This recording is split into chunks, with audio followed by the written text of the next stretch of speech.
噔噔噔噔噔噔噔噔噔噔！各位替身使者们，大家好，欢迎收看薯饼玩玩具。今天我们要玩这一款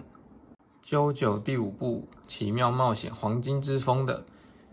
波波的替身 Silver Chariot 银色战车。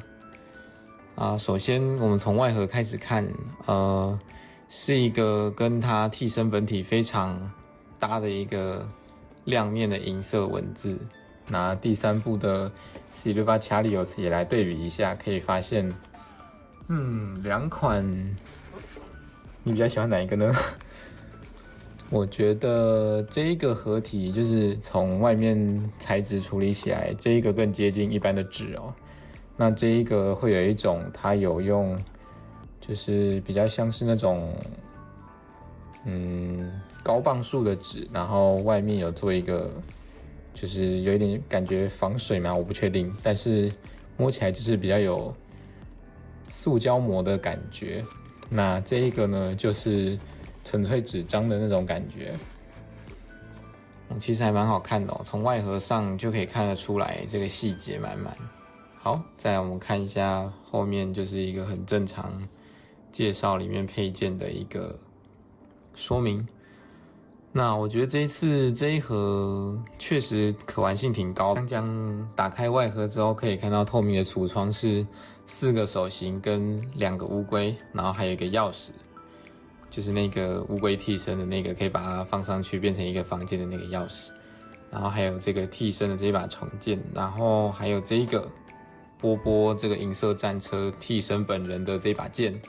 后面还有附一个这个比较像是特点那种感觉的包装哦。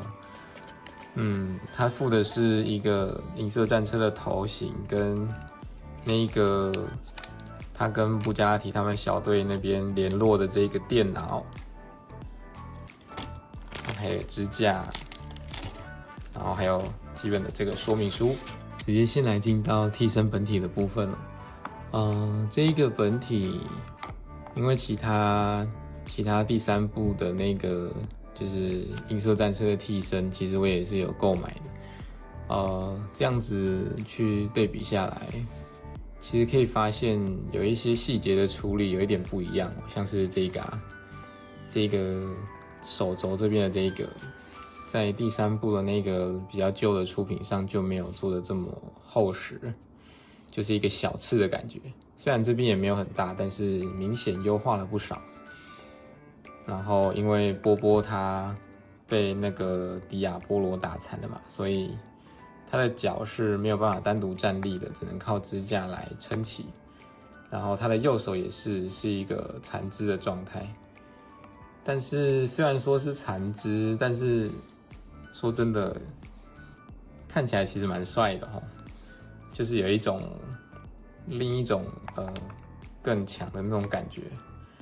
如果配上那个剑的话，基本上感觉，因为反正替身都会飞嘛，所以其实这样子说起来，他其实变4刀流，说不定更发挥他的实力，也说不定。然后再来介绍一下这一个银色战车的面部，这个头雕做的蛮细致的，连替身里面的这个眼睛也都有把它完整的呈现出来。然后比较不一样的是，这一个旁边的这个护肩的部分，它是可以做转动，然后跟上下摆动的，跟以往的那一个版本是不太一样的。连这整个都是可以平转的，还蛮有心的。然后这一个旁边的这2个也是，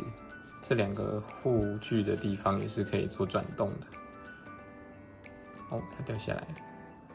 可能玩的时候要小心一点，很怕它一不小心玩一玩就断了。然后比较特别的地方还有说，就是它这次附的那个头雕嘛。那等一下我们换给大家看一下。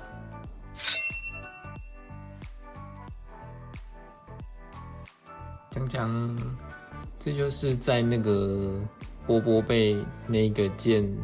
射到变成镇魂曲吗？还是什么？反正他那个脸部有点溶解、恶心的感觉。那我们也顺便进行一下2只银色战车的对比哦。这是第3部的银色战车跟第5部的银色战车，可以很明显对比，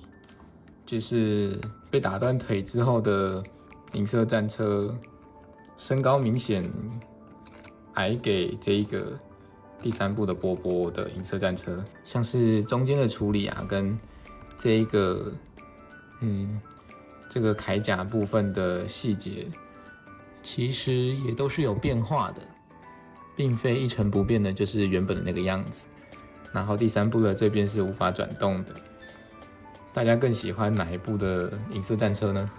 整体来说，第3部的银色战车给我一种更修长的感觉，也感觉比较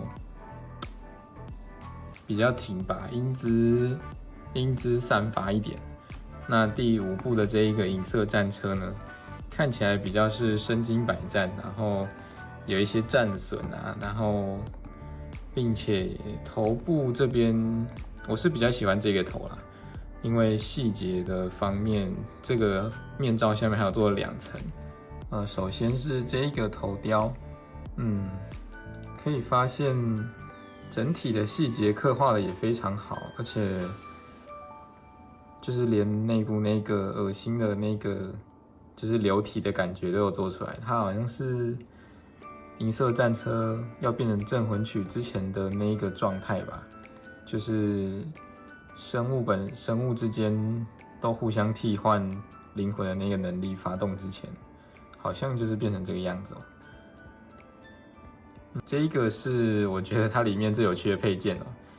因为这一次的配件相较于第3部的那一个配件方面，我觉得真的多了很多，确实细节也是非常的好哦，连看到上面那一个小虫的那个细节都有刻画出来，感觉很适合用在之后的开箱影片。这一把就是很标配的波波的剑哦，第3部的时候，虽然不知道为什么一个剑术高手会打输给那个恩雅婆婆，但是没有关系。这一次的手型呢有4个，一个是向前微微开的这个打开可以拿取东西的一个手，那再来是这一个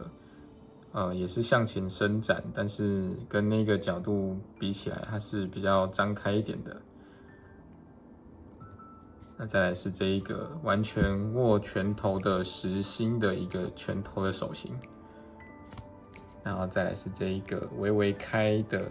一个可以拿西洋剑的这一个手型。但是我觉得很奇怪，就是他这次的拳头手型竟然附了3个哦，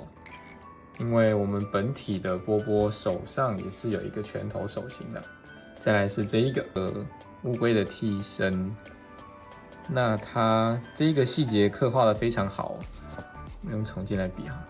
看这个细节的部分，它是连那个斑点都有做出来，然后这个眼睛的那个蓝色的部分都有把它画出来，那背后的纹路跟龟壳的地方也都有做细节处理。那这一个其实它不是坏掉或是怎样，它是可以放上另一个这个钥匙的配件，然后可以把它放在上面，这样像这样子放在上面。虽然说不能很完整的直接贴在龟壳上，但是相对来说还是一个比较可以像把它拔起来的玩法。那这一个乌龟比较特别的地方是，它的前后是可以把它拆开的。那拆开来之后呢，可以跟这个缩进去的这个乌龟做一个互换。就是这个可以插在它后面，那变成就是这一个是爬出来的乌龟这样子。那这个电脑，就是坐在轮椅上的波波想要找一下布加拉提小队他们的资料的时候呢，就靠这台笔电去找啦。5个人物的细节也有刻画出来，而且那个小字会让我觉得它好像蛮详细的，虽然看不出来它具体来说是在打什么。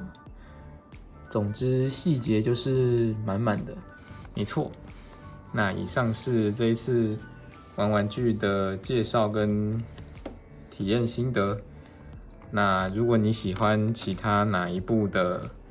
超像可动人偶，如果我刚好也喜欢有入手的话，那我就会拿上来介绍哦。拜拜。